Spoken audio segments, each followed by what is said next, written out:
Cheers, I do buckaroos. How the heck are you? I am Tony the Beer Whisperer and Whiskey Whisperer.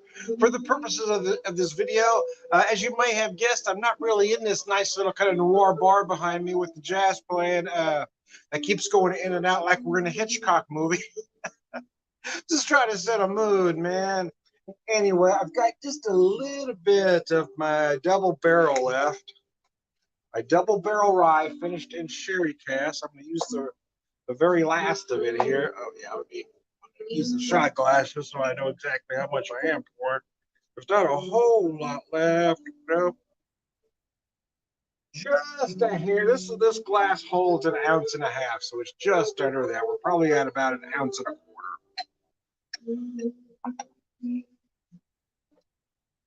Oh, that stuff was very good. I did go through it a little quicker than I typically do. Sometimes a bottle of whiskey will last me a few months. This one only lasted a couple weeks. I bought this on December 24th, and it is now gone. But boy, I've been enjoying the heck out of it. You see it pouring my Iechyd nosing glass, or Glencairn, if you will. Oh, and I'm also going to have their Grand Cru.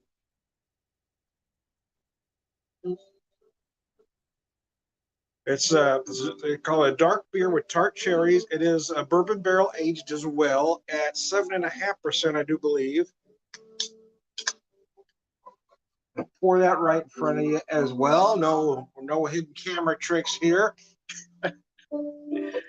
No hidden camera tricks. I'm not trying to fake you out. I'm actually drinking a beer. How about that?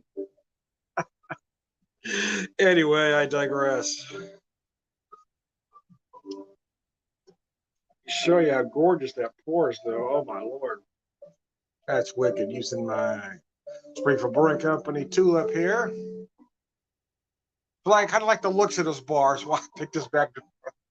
And you know, you got the kind of noir jazz in the background. You know, like we're in a private eye movie.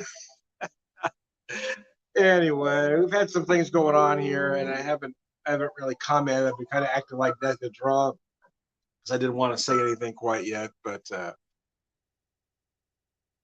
and I'm still not going to. But that's things are kind of a little odd. If I have to abruptly get off the video and answer the phone, yeah, I may have to end this one abruptly. But I've waited long enough to have my first beer and whiskey. I decided it was time. I do like this stuff. I've really become a rye drinker. I'd say over the last couple of years, but it's really over just the last year that I've really kind of delved into rye. My dad wasn't a rye drinker. He was into bourbon, and that's how I grew up a bourbon drinker. I became an Irish whiskey drinker in my 30s, but then kind of, you know, cycled back to bourbon or American whiskeys with the boom of so many beautiful small distilleries here. But then I started buying some ryes, and the more ryes I've tried, the more I enjoy rye. I don't know that I enjoy it more than bourbon, but sometimes I'm in the mood.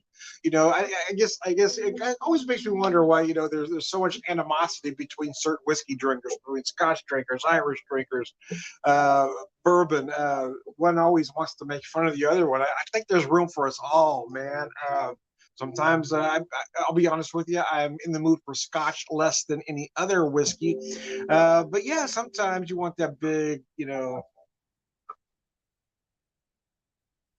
smoky, peaty whiskey. Not often for me, to be honest with you, but sometimes I like the smooth, sweeter one, which is Irish whiskey. And then sometimes just a big bold bourbon or a nice spicy rye. So anyway, I'm going to set that down and let her sit a minute.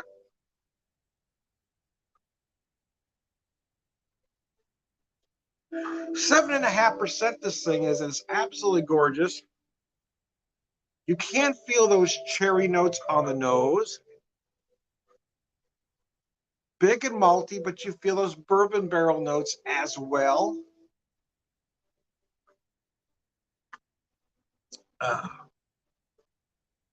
Made a steak the other day. Some bacon wrapped sirloins, and I did marinate them overnight. Well, that's not actually dry. Actually, kind of more of a dry rub, I guess. I let them sit overnight. I got the secret blend of stuff I like to do, and let them sit overnight. And I tell you, those things are as tender and flavorful as a fillet. But I had some left over, so I took some of it this morning and made my wife and I an omelet using it. My wife just wanted the white American cheese. Hers was kind of like a cheesesteak omelet, if you will. But I had some good feta, and I wanted that feta, man. So I had the steak and feta. Oh, it's gorgeous, man. Uh, Kind of had a little snack for lunch. We had some stuff going on, and I'm making some chili Colorado for dinner. Slow cooked beef. In this case, I'm using round steak. You can use whatever. I had two nice pieces of round steak that I just give it a hard sear on each side. Pull them off because I didn't want them cooked through. I just want that sear on it. I cut them up into cubes after they rested a while, and now I've got them slow cooking in the oven at 225 in my red sauce, baby. You got to have that right sauce. I don't make it as spicy as some do because my wife can't handle the spicy. I make it as flavorful as humanly possible without it being overwhelming for her. If I was just making it for myself, oh my, it'd go a different direction, man.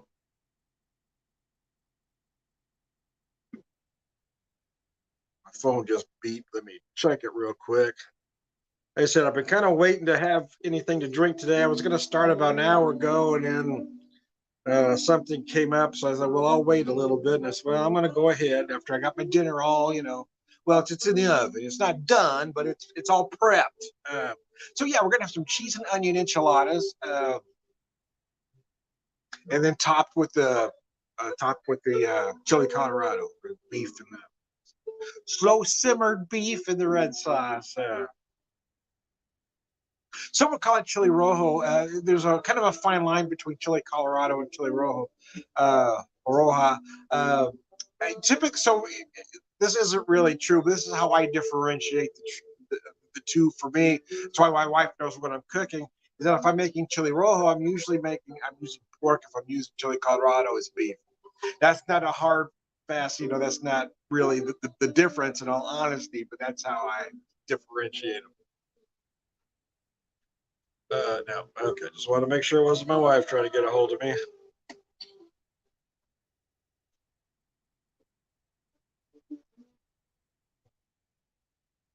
Yeah, I don't typically go through a bottle this fast, man. But part of it was, I tried it neat, of course. I actually, this is the first, well, I won't say first time, but it's the first time in a while that I've opened up a bottle, and I didn't try it on the rocks, not even once. But I did make several cocktails with it, being such a beautiful rye at 92 proof. It made some beautiful old fashions. It made some nice Manhattans, but I didn't want to finish the last of it up neat here with you.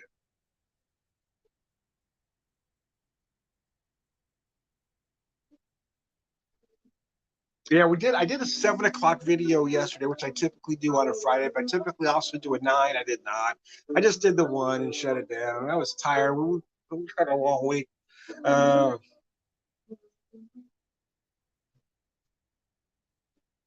and my wife's been going through some things, so I just shut it down. We were just watching some movies.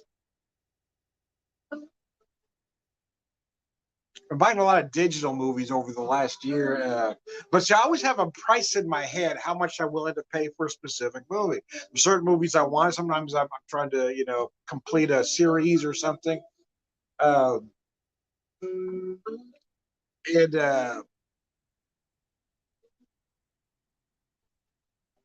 So I always have a price in my head what I'm willing to pay for stuff. So the last couple of weeks on Voodoo, I had bought anything because I wasn't going to pay the price. But I looked this week here, and they had a lot of movies for $4.99 that I'd wanted to for different reasons. So I went ahead and bought a few. I love the movie A History of Violence. My wife doesn't. So I wasn't going to buy it, but when it got down to $4.99, I went ahead and bought it because that's when I can watch when she's not around. The movie I've seen several times. I can watch over and over again. I think the movie just brilliant. It was nominated for a Golden Globe. It kind of got snubbed at the Oscars. Didn't get nominated, but it really should have been. Viggo Mortensen was brilliant. Maria Bello was incredible in that movie. Then, of course, you've got Ed Harris playing a bad guy. Imagine that. William Hurt was genius in the movie. But there's one from it was a movie from my youth that I saw at the theaters way back then, and there's just something about that movie I love. My brother and I both love this movie. A very early John Cusack movie called Better Off Dead, and it's not that it's a great movie, but there are some just hilarious moments and great one-liners in that movie.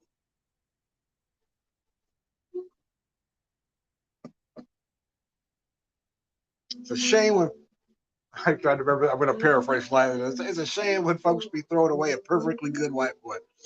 Anyway, so we were that's what I was doing last night in lieu of doing a video. I was watching some movies, man.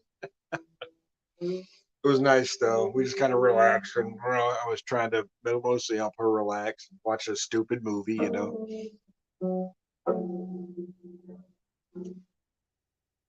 My dad was a big John Wayne fan, and I've struggled with that over recent years because I like to watch some of these old John Wayne movies, but I have to separate my personal opinion of the man from the movies, you know. Some of these movies I just love because they're like comfort food movies, you know, or they're the equivalent of comfort food, you know what I mean? But I mean, you can't get away from the fact that I mean, especially if you've gone back and read that Playboy article or Playboy interview, I guess. I mean, he goes into great detail that he very much was you know, racist. I mean, he said, "I believe in white supremacy." He was very sexist. So I kind of have, you know, every time I post where I've seen a John Wayne movie, I just watched a John Wayne movie, and it's always pointed out that he was a racist, and I'm not disputing that fact. I mean, of course he was a racist. But I try to separate that with the entertainment, right? So having said that, so we've been gradually picking up some of these old John Wayne westerns. You know, have a little, you know, marathon because again, they're nice comfort food movies, right? So we already had Rio Bravo, El Dorado, but Rio Lobo is another one that showed up for $4.99. So I went ahead and bought that one at $4.99. I love the shootist, and I haven't bought it yet because my wife does not. It's not that she doesn't like the movie, but it's you know the ending makes her cry. So, but I love that movie, man. John Wayne's last movie, The Shootist, I just thought was genius. Ron Howard is in the movie, doing some better acting than you might think he's capable of. There's the great Scatman Crothers in it as well. Jimmy Stewart's got a small part, but a good one. And of course, there's a oh gosh, I was going to say Richard Boone. Yeah, I was going blank there for a second. Richard Boone playing a bad guy. Imagine that. One of the great B movie Western actors. He was in a television series back in the 70s, and I can't find it. It's driving me crazy that I can't find it.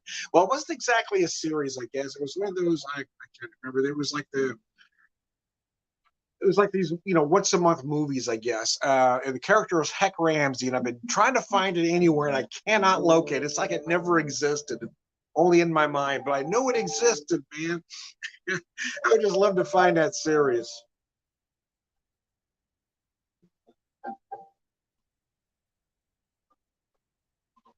Uh, so as stated, I am alone. So I kind of waited a while before I popped the first alcoholic beverages. I wasn't sure how everything was going to play out today. But I wanted to make sure I had dinner basically done, and I do before I started. Right now, my chili rojo is my chili Colorado is in the oven. Yeah, I had some nice sort of round steak. You know,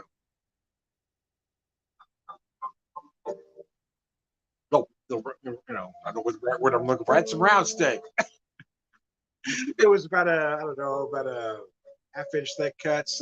Like I said, just put a very hard sear on each side because I didn't want to cook it. I just wanted that nice hard sear, so I gave it a dredge. Well, I seasoned them overnight. Actually, these seasoned about 36 hours because I was supposed to cook them last night. Uh, so anyway, I gotta check this real quick. So anyway, yeah, just put a nice hard sear on them so I could just slow cook them in that red sauce.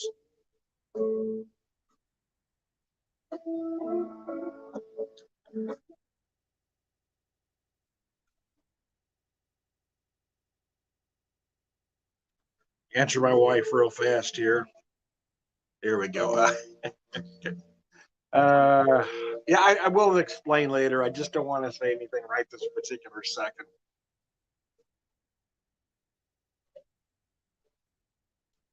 Maybe in the 7 or 9 o'clock video, we'll see. I don't know if I'll do either one, but we're gonna play it we're playing everything by ear the last couple of days.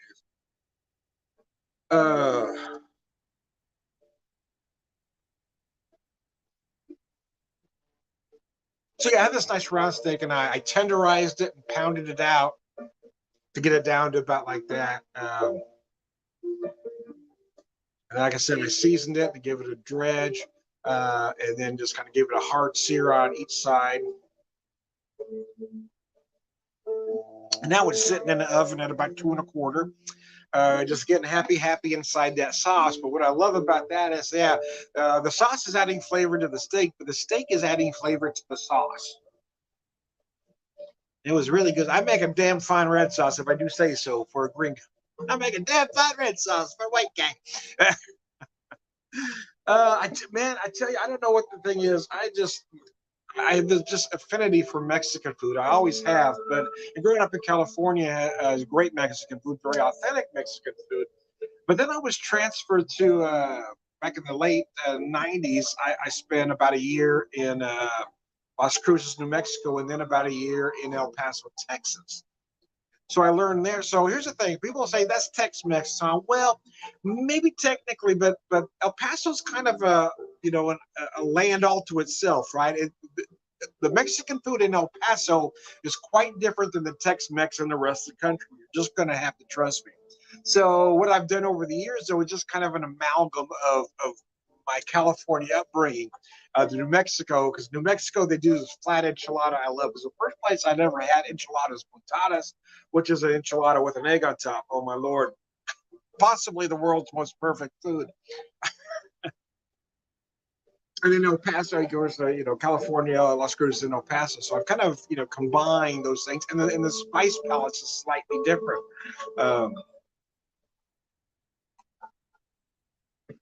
So I do something like this. I'm probably channeling more a combination of El Paso and Las Cruces than my California upbringing, but there's a little bit in there that plays a part, I will say. I'm going to set that down for a second. I just took a drink of this beer. What's beautiful about this beer, 7.5%, it's not heavy. But the body's a lot lighter than you might expect. You do feel those beautiful bourbon barrel notes. You feel those nice dark malt notes, but those tart cherries really come to play in the finish, right? You get this nice, slightly tart finish. Going, oh my Lord, that is freaking brilliant, man. Oh yeah, that's absolutely gorgeous, man. I'm a little bit bummed with my Mexican food though, because I don't have any jalapenos. I don't have jalapeno. I'm bummed about that. I don't have any jalapenos. I don't have one damn jalapeno in the house. Yeah, because I like to have a nice jalapeno with my Mexican food. So we're just going to have to get through it today. But I forgot to put that on the grocery order. Oh, this whiskey is just beautiful, man. Big malty rye, slightly spicy, a little bit sweet. Then you got those sherry notes that just take it in another direction. It's nothing short of gorgeous. Anyways.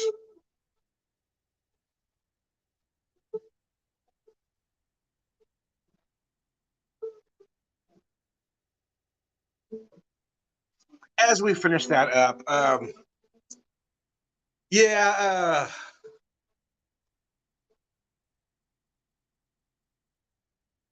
Martin Luther King Day on Monday. I am working though. I probably could take it off if I wanted to, but I am working it because I've got a truck to process. That's my own fault because I ordered the truck. I wasn't even thinking it was Monday, but oh yeah, Martin King. But the other part of that is I'm typically off Friday, Saturday, and Sunday anyway. So, but I could have taken the Monday off to have a 4-day weekend, but then I'm back to a 2-day weekend. So, yeah, I said I would just keep the continuity, if you will. Trying to get some money saved up now that Christmas is over. I don't know if we'll do anything for Valentine's Day. We don't typically do a lot for Valentine's Day. Typically, we do a nice dinner, but I don't go out for dinner typically Valentine's Day. It's not really a holiday that means a lot to my wife and I. It's mostly about the greeting card industry, the candy industry. They're behind Valentine's Day. We tend to put our effort, in all honesty, into St. Patrick's Day. Albeit it might be a manufactured holiday as well, but my wife and I, both being of Irish ancestry, we do, we tend to take that one pretty serious. So we're talking about doing a couple things, but if we do those things, we need to get some money saved up so we can. And I'd rather, in all honesty, I'd rather bypass Valentine's Day, roll the money over I might have spent on Valentine's Day into being able to do something nice for St. Patrick's Day. Especially because I think it's on a Friday this year, if I'm not mistaken. Since I've got Friday and Saturday off, or Friday, Saturday, Sunday off, it'd be nice maybe to go away for the weekend,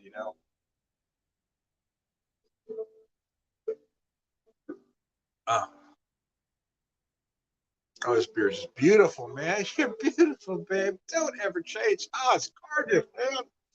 Anyway, bring it back, Tom. This beautiful noir bar behind me that keeps going in and out, like I'm in a Hitchcock film.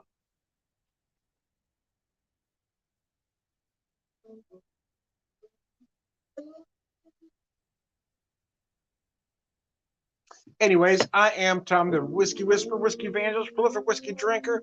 I'm also Tom the Beer Whisperer, Beer Evangelist, prolific beer drinker, brewerism all around. Good guy. Cheers, guys. Have a good one.